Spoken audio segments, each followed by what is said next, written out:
Welcome to this week's podcast. I'm really excited. I've got Gareth with us, and Gareth was the guy that I inherited a shop. You know, I only sold Bodysciences, and the owner rang me up one day, who was my dad, and he said, I don't want to do it anymore. And I went, well, that's not my problem, that's yours. He goes, no, you now own a shop. And we didn't want to get into retailing at all. That's not our, and it's still not our space today. But mate, you came in and I just pretty much gave you a set of keys and gone, do you like making money? You said, yep. I said, you're the right bloke. In you go. Give me a buzz if you need me. Let's rip in and tell that story. Welcome to the Body Science Podcast. As always, the information contained in this podcast is for the information purposes only and is not designed to diagnose or be prescriptive to treat, prevent, or manage any injury, disease, or other health-related condition. Welcome to Body Science HQ, the world of fit, happy, healthy. And I'm going to throw at the end of that a man that pretty much created and destroyed Bodysciences as a retail store, but someone who's gone on to have a really successful career in barbering and not the actual cutting of hair, but the teaching of people how to cut hair. And it was always your passion to talk about. Like I remember the days back, was it called DNA? The store? Back in that DNA, which pretty much dealt with all of our teams, all of our sponsored people and all of our influencers and stuff. It was all done through that one model. You were just so passionate, like you just sit there and talk about products. And I always knew there was a lot more for you in life than sitting in that shop that we had at Miami. Yeah, Miami, yeah. Yeah. So, mate, what have you been doing? I haven't seen you forever. I know, I was actually going to say, I believe the last time I seen you was a fancy dress party at John Lyons' place. Wow, really? I know. Yeah, I don't remember that party. Yeah, no, I was going to say, I don't know if you remember that one. That's a big one. He normally has big parties. He does have big parties. So, mate, before we talk a little bit of history about DNA and your time in Bodysciences, and pretty much, and I'm not lying, or I threw you the keys and said, good job, and give me a buzz if you need me. Like, it wasn't my best mentoring I've ever done in my life. But you definitely, you held the fort for 18 months or something? Yeah, I think it was around 18 months, yeah. And a change of location as well. Oh, we moved too, did we? Yeah. Yeah, okay. Because Miami Marquetta took That's over. right. Yeah. And we had to move across the road. Yep, which was fun. And it's amazing how many people didn't like that. Hated it. Yeah, people don't like change, do they? Yeah, even though there was more parking, bigger store. Yeah. Oh, no. No. Who's this young guy taking over the shop? Yeah, I know the old man, John, I used to call him Angry John. He definitely was loved by a lot of athletes, and your big shoes to walk into. Mate, the biggest shoes ever. Yeah. Incredible. It was so funny. Getting the, it's not nice not being abused when I walked through the door. So, yeah, that was the best one. He hasn't changed at all, mate. He still does the same thing. Which is perfect. And he still talks to most of the people that he used to talk to back in those days. It's crazy. Yeah. Crazy. His memory was amazing. Anyone who came in, first name basis, superb, and remembered their orders, everything. Yeah. So cool. You don't see that in retail anymore. You do not see that in retail. And obviously that was too much pressure for you because you left. It was, yeah. It was way too much pressure. I know. I had very big shoes to fill, and yeah, it was very interesting, but I learned a hell of a lot from him, even though he was only there for a couple of weeks and then just went, oh yeah, see ya, I'm off. But yes, very interesting. So back then it was pretty much Bodysciences had one brand back then. It was our red range. We were doing Victor as well. Yep, Victor, and what else were we doing? I think that was just when you brought out the Shane Watson. Oh, we were doing, Watto had come in and all his cricket gear and that was new to us. And there was also the guards. Yes. The knee guards and elbow guards and all that. It was a pretty interesting store that he created. It was very interesting. Yeah. That model's actually a model that would work now, I believe. It would. A one-stop shop. Yeah, it was pretty good, wasn't it? Yeah. So, mate, you've left Bodysciences and we've closed the shop. So, oh, that kills me. It was so funny downstairs having a chat about that.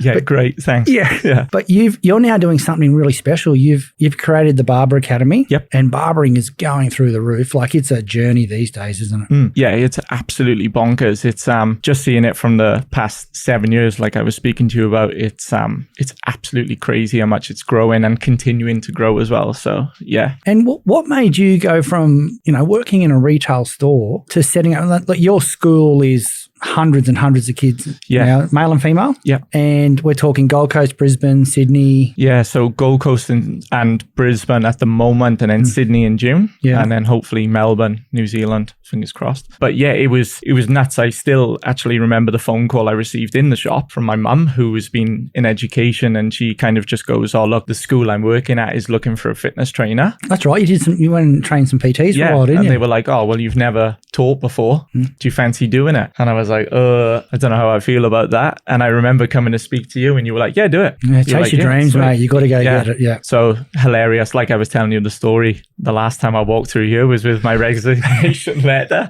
And the first thing you said when you saw that letter, I hope that's not your resignation letter. And I was like, oh, it is. So yes, it was good fun, but it definitely helped to come in here and you obviously going, yeah, do it. Like, absolutely. Mate, you got to chase dreams, don't you? Like, is there anything you'd tell the young people out there that are, a lot of people think they're stuck under employers and that they're not really, they're one step away from making their own choices, and you made that. What was that process like for you, going from knowing you're getting a salary every day working for us, and no, you weren't getting hassled? If anything, I just loved it. I didn't hear from you. I thought that's one less thing I need to worry about. Yeah, it was very interesting because obviously I was working full time for you guys and I thought I was absolutely raking it in. And I was like, this is amazing. I was living at mum's, bought a brand new car. I was like, oh, this is the dream. This is it now. Like, I'll do this forever. And I still remember the actual position I was going to was 2 days a week. And it was a contract role. They were like, oh, you may last 2 weeks, you may last 2 days, you may last 2 years. So that was a very interesting one. Spoke to yourself as well. And my thoughts were, don't give up full-time work. And you were like, nah, go for it. What you want to do, chase it, mate. Yeah. So it's one of them, which I do try and tell people. It's like, sometimes you got to take that loss financially. If it means it's going to further your career or go into something which you're really passionate about, then it helps, which is funny because I am still so passionate about this industry as well. I think it was just at the time, it was like, I wanted that kind of new challenge kind of thing. But looking back now, probably the age I was at, I should have just stuck it out. Oh, you reckon? Do you really think so? I think so. It's like, I probably, because I went into education so young, like I think I was 22 when I left here, which is 10 years ago. So I think when I went into education, it was a bit like, who's this young guy trying to teach me how to do fitness kind of thing, which was hilarious. And I was like, just head to toe in body science gear. And I was like, I'm still plugging you, don't worry about it. So that would be my only thing. I probably would have preferred to have probably done like 5 years, maybe learned a lot more from a business point of view from yourself. But again, that's great in hindsight, isn't it? Yeah, it is. But yeah, thinking back as to what would probably help me now in the future, definitely 100%. If somebody would have just like taken me under their wing and gone, right, this is your 5-year plan, you're going from here kind of thing. But yeah, it's I was very lucky. I had very good mentors. Like I said to yourself, I learned a lot of stuff from you, even though you weren't trying to tell me that stuff.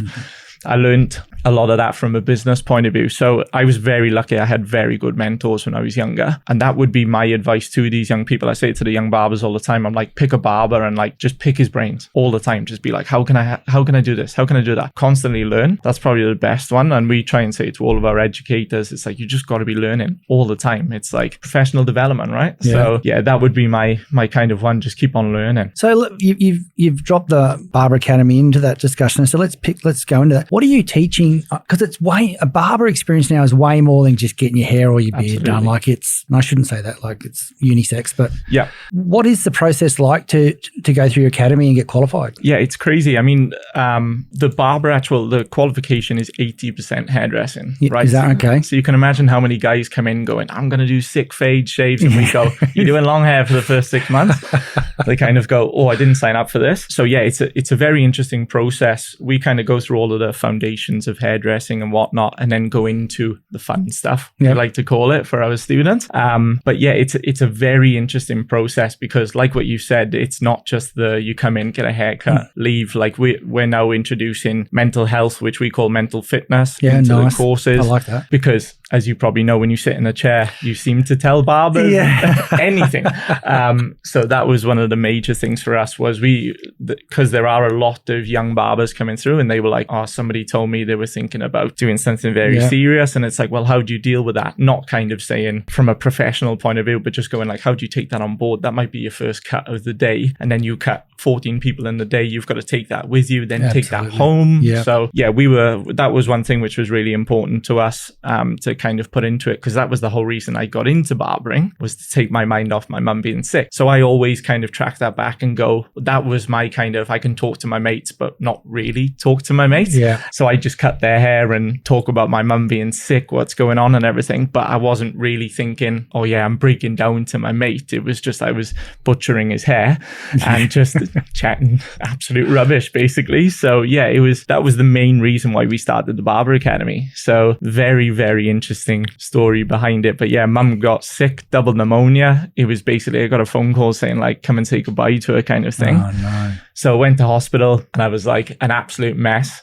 but extremely skinny. I was lean from my stress. So I was like, Greg would have been proud of me. I looked like a machine.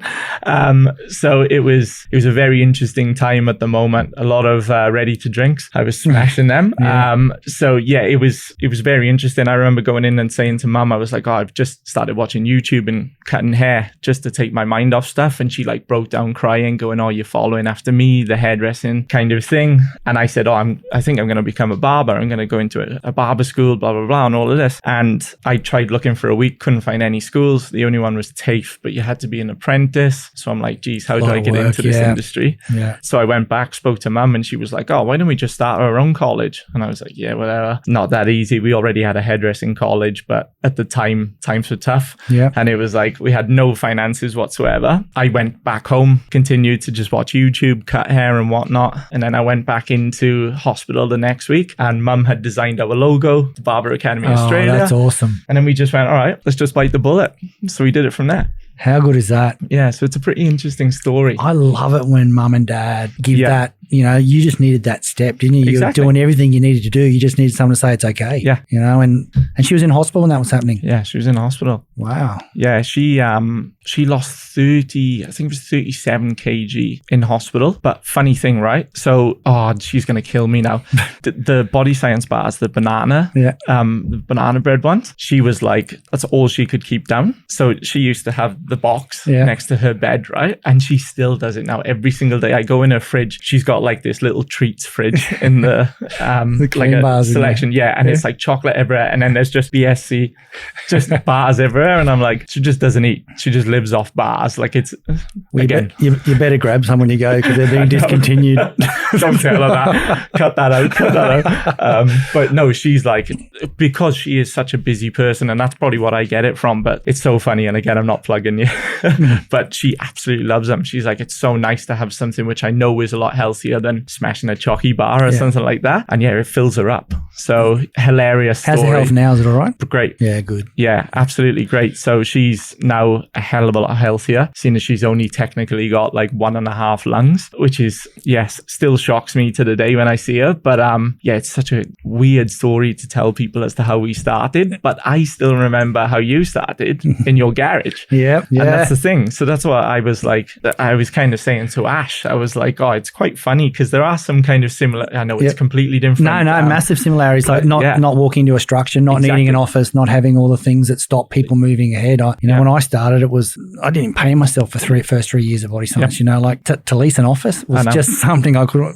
stock, get it in, get it out. Exactly. I mean, there was a really simple business plan in the early days. Yeah. And, bless your mum for what she's done. Like for her to, because she had the hairdressing salon, so she was happy. She had her thing, not salon, sorry, the school. Yep. And you've mentioned you're barbering, so she's just gone and given you that little push. Exactly. Yeah. That's which awesome. it was absolutely crazy because the hairdressing side of it was struggling massively, but I didn't know about it because I was kind of like, I tell people I was a silent investor. I just had loads of redundancies and went, there you go, mum, all the best kind of thing. But just told people I own a college. It's sweet. Yeah. Must be a multimillionaire. It's just mum's not giving me the money.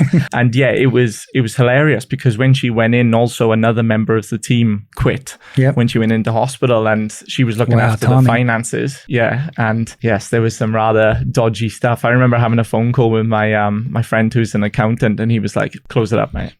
He goes, if I can give you any advice, close it up, just bite the bullet, close it up. And he goes, if you want to do it, I'll give you 24 hours. And we spent the whole day on a Sunday. He was living in Vietnam at the time. Yeah. And he goes, we'll just spend the whole day on Sunday and just see what we can do. And I just had to be open and honest with all staff and just went, look, times are tough. We're struggling here. And that's a lot of pressure for a young man to take on. How old were you when that was happening? So that was 5 years ago. So what was I then? I was 26, 27 and had no idea about business. Yeah. Like I was driving around in a Range Rover, like, this is sweet, right? It's just on lease. Perfect. Staying at mum's. And yeah, it was just like, that's your fault about nice cars, by the way, just so you know.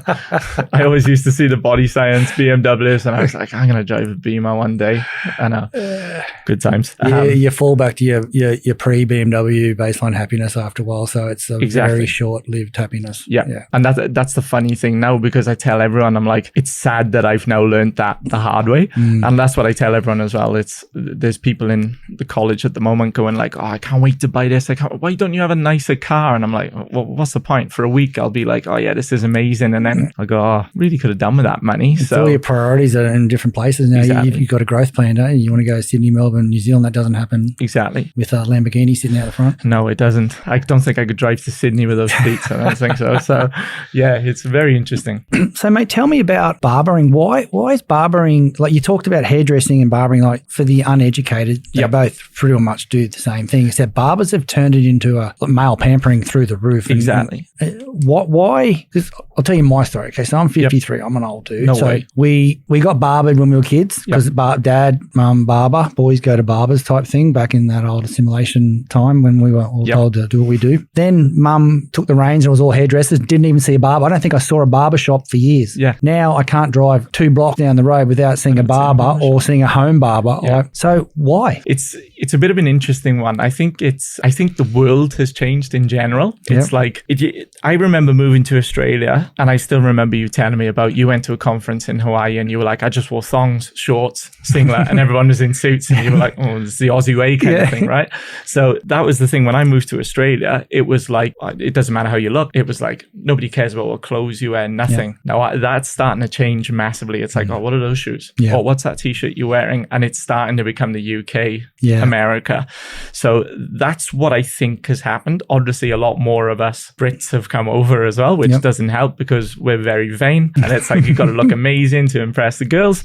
So it's like, it's very interesting. Again, just the actual styles. Like, and it's pretty funny. You look at the sports, like you look at AFL, rugby league, all of them have got the mullets. Or they've got like the dusty haircut and stuff like that. And hairdressers are like, I don't do that.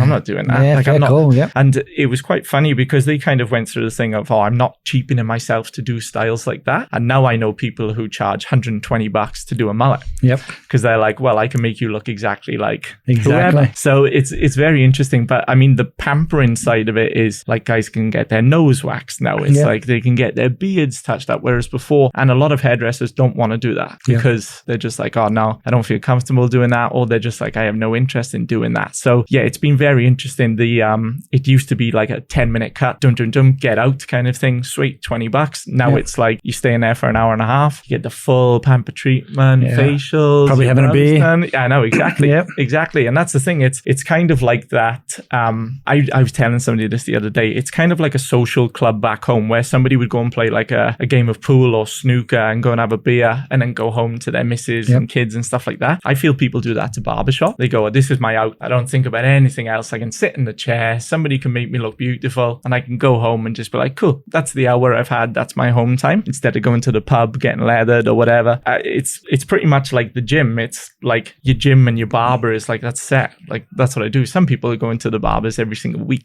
So it's like, it's crazy. And again, I know people who get clean shaves every single day from a barber. So yeah, it's kind of like a tradition and something which is normal now, it's crazy. I'd never even been to a barber until I came to Australia. Yeah, is that right? Yeah. I love it. I absolutely love it. So mate, what have you got any good barbering stories for us? Any funny little funny ones? I don't know about funny ones. I didn't ask this before we started, so I was throwing you under the bus there saying that. You have thrown me under the bus. Well, you did leave me with the shop, so yeah, I know. So this is karma, payback, right? Probably not funny one, but it was a very interesting one which happened about 6 months ago. We do head shaves, like I was saying, in the barbershop, and one of our students, we do night classes as well, and one of them came in and I was like, oh, she looks like she's had a big day. Like she was just like this, did a head shave, and she was like, she's a DJ actually. I hope she doesn't listen to this because she's going to be like, you ass. So she was like, yeah, I'm going to do the head shave. So she's like smashing it out. She's so talented. And she was looking at me behind the desk and she's like, blah, blah, blah, blah, blah. And she goes, oh, I've just nicked him a little bit like that. And I went, oh yeah, that's all right. And I could see the guy going, oh yeah, it's a good one. And I'm like, well, good one doesn't sound good. And she was like, do you have any Band-Aids? No, normally we don't put Band-Aids on anything. It's normally we put like a styptic on there. It stops it bleeding. Band-Aid, like it must be bad if there's a Band-Aid. Oh no, it's only a nick. It's only a nick. And I could see like just streaking down his head. And I was like, that's a bit interesting. So I came over and it was literally like a piece like that, a chunk, which was just up like a had flicked up on his head. That's what a 7-8 centimeter? Yeah, easily. Nice, because they're sharp, aren't they? Yeah. I mean, it was just a cutthroat straight through like that. And he was so relaxed about it because I would have flipped. And there was I remember I put a Band-Aid on Bald it. head though, mate, looks tough. Like well, that's what I mean. You can't have hair, make your head look tough. Mate, everyone in it, you gotta be.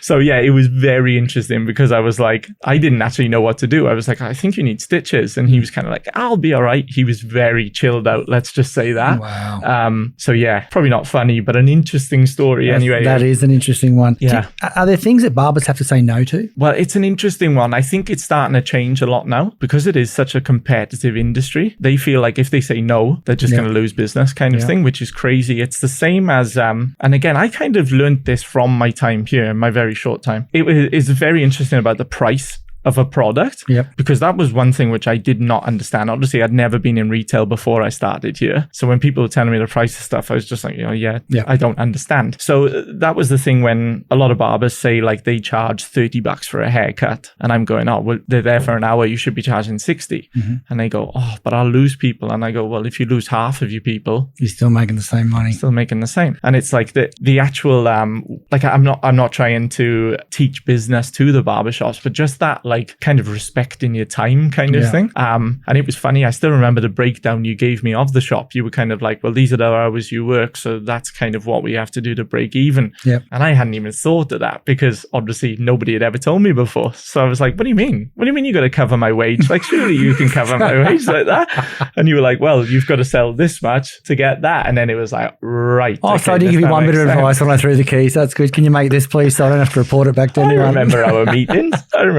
It was always good. Yeah, I really enjoyed having you around. You offered a lot of energy back then, and it was, like I said, it wasn't in our vision to do retail. Like that wasn't who we were, and I can thank Big Angry Johnny for that one. Like our industry's become really regulated, and we play by the rules and we do the right thing. I think we're overregulated as an industry, but that doesn't mean the products we make aren't what we want. Can you call yourself a barber if you're not a qualified barber? Yep. You can. Okay. And you can just do exactly the same as a qualified barber can to get people in. Yep. Which is crazy. Yeah. Because you don't really see a lot of certificates on walls when you walk into a barber because that's not cool, is it? You do not. So that's what we're trying to change. We're trying to make it cool. Education. Like that's why our space looks like it is. It doesn't look like a classroom. It looks like a barber shop. Just a very big barbershop. So that was the whole kind of point behind it. We want barbers to put their certificates up there and go, look, when you come in here for a haircut, that's why I charge this amount because I'm qualified. I've gone through the whole process and I can do literally anything that you want me to do. And it's kind of like, if you want a style, well, I can recommend something or I can do this or I can do that. So I think it will change. I think it will go like hairdressing and just be like, if you don't have the quality, you can't do it. But it's like going to stop people from cutting from home. No, not at all. But that aside, it's where you want to position yourself too. If you want to go to a barber who's done the right thing or you want to go to a whatever. I would assume you're dealing with people, you're dealing with blood nicks, you're dealing with a whole lot of things. So you really want to make sure the person who's cutting your hair knows what they're doing outside of cutting the hair, because I assume like with food prep, we get the food prep done in the best possible conditions you can. It would be very easy to shave someone's head and have the next bloke come in and let's shave their head too. Yeah, exactly. Sorry to cut you off, mate. It's absolutely crazy the insurances behind stuff and how many shops wouldn't have insurance, and hopefully that's really starting to change. But like you said, they're dealing with scissors, razors, clippers, and you're touching maybe 15 heads a day, maybe more. Yeah. Are you cleaning them every single time? It's got a gold standard, kids. That's all I'm saying. Stick with gold standard. I know. Mate, so look, it's been really good seeing you come back in. I've done nothing but laugh since you came in. Have you got any strong words for young people out there that want to have a crack? Yeah, I mean, probably just jump into the deep end. I still remember how this all came around, just even working with you guys. It was kind of, I got a phone call in the morning and I can't even remember who it was from. I think it was Lindsay phoned me and he was like, what are you doing? And I think I was playing FIFA on my couch or something. It was like 8 o'clock in the morning. I can't believe I was up at that time. Just got home. Yeah, literally. Yeah, I think so. But I was trying to go into the police. That was my whole thing, was I'm just going to be a police officer. That's it. Thank goodness that never happened. But I was literally like, I'm just going to be a police officer. That's it. And I went and did all my testing and everything, passed the physical, passed the mental test, everything. And there was just a part of me which was like, oh, I don't know if I want to do this. Like there was just that little thing. And they were like, oh, the academy's in Gladstone. And I was like, I definitely don't want to do this. I do not want to do this. And Lindsay had said, oh, there might be a little bit of part-time work in DNA. And I was like, oh, I'd love to do that. Like, would absolutely love to. I'd done my PT quals. And yeah, it was just absolutely crazy how something like that could come up. But I was like, I didn't want to do it at the start. I was like, oh, I've never done retail before. I'm not too sure. But again, that was both of us. So yeah, exactly. Yeah, exactly. That's as learn as we go. Yeah, it was kind of like just jump into the deep end kind of thing. But again, just probably I was very lucky that my dad was pretty strict on me when I was younger. And he was like, anybody who's older than you listen to them and you listen to every single thing that they say. Again, probably too strict. But just even the stuff that John used to say, obviously your dad and then yourself, it's like what I was saying, stuff like that still sticks to me now. And it wouldn't have been anything where you're like, I'm doing business coaching for Gareth. It's just like, that was just you guys talking, you know what I mean? And I love that. It's like, try and surround yourself with people like that. And I know it's really hard, but like I've surrounded myself with the wrong people, but I'm so glad with the right people that I've surrounded myself with now. And that's what we're trying to tell these kids who are coming through. Like, we teach a lot of school groups and stuff like that. And I'm just like, honestly, if we can help in any way, we kind of want you here on the weekends and stuff like that. If you're around us, we know you're in kind of a safe spot and you're going to learn more. Great, yeah. Like, I'm still not mature. I'm 32, but it's like that definitely sped up my maturity doing that. And I suppose, again, that's having somebody who's going, yeah, well, give him a go. You know what I mean? Because I don't think a lot of businesses do that anymore. It's like, oh, how many years of retail experience have you had? That wasn't in my interview. You know what I mean? It was kind of like, can you commit to these many days? Can you turn up at this time? And I was like, yeah, 100%. Cool. He's your boss. All the best. And I was like, I love that, because that never happens now. When we do the same with our barber educators, it's like, they should be having this many things. And I'm like, you want to get into education? Yep. Do you like money? Yep. Cool. Let's go. Yeah. You know what I mean? So, and that's what it is. It's like, it's very interesting. Very interesting. That's awesome. So mate, while we're wrapping up, like, how do people find you? Yes. So we've got our Instagram, the Barber Academy Oz, Facebook, and then the website, thebarberacademy.com.au. So yeah, it's probably our Instagram's the best page. That's where most of our work's done. Yeah, nice. And how long does it take to become a barber? So roughly our full-time course is around 9 to 12 months. Yep. But we've had people finish in like 5 monds and whatnot. Oh, so if you're motivated, you can do exactly. Yeah. That's those people you're talking about, because you've got the setup where they can come and hang around and do stuff. Okay. Exactly. Yeah. So we've just started moving into also a shop environment on the weekends as well. So they can actually, funny, going back to what I was saying about needing that experience. All of these barber shops are like, oh, they need experience. And I'm going, well, they just had 10 months of experience with us cutting literally every single day that they're in there. So we've tried to put that then towards the weekend barbershop and stuff like that. So yeah, just trying to give them a better opportunity to get out into the industry. So yeah. I love it, man. I'm so proud of where you've gone since leaving us. It's, you've done nothing but kick goals, and I loved hearing your growth story where you want to go. You've only just started. Yeah, exactly. And that's awesome. And thanks, Mum. I know, mate. Honestly, it's crazy. I say it all the time. I wonder if your path would have gone down where it is if she didn't get sick. Yeah, it's very interesting. Like, just off the top of my head, I don't think so. I don't think that would have happened, because nothing before that had made me think that anything was going wrong. Yeah. Because I had no idea. So it was very interesting. Again, with the barbering side of stuff, I don't think I would have started cutting hair. I had no interest in hair whatsoever before it. So it's very interesting. It's crazy how stuff like that happens.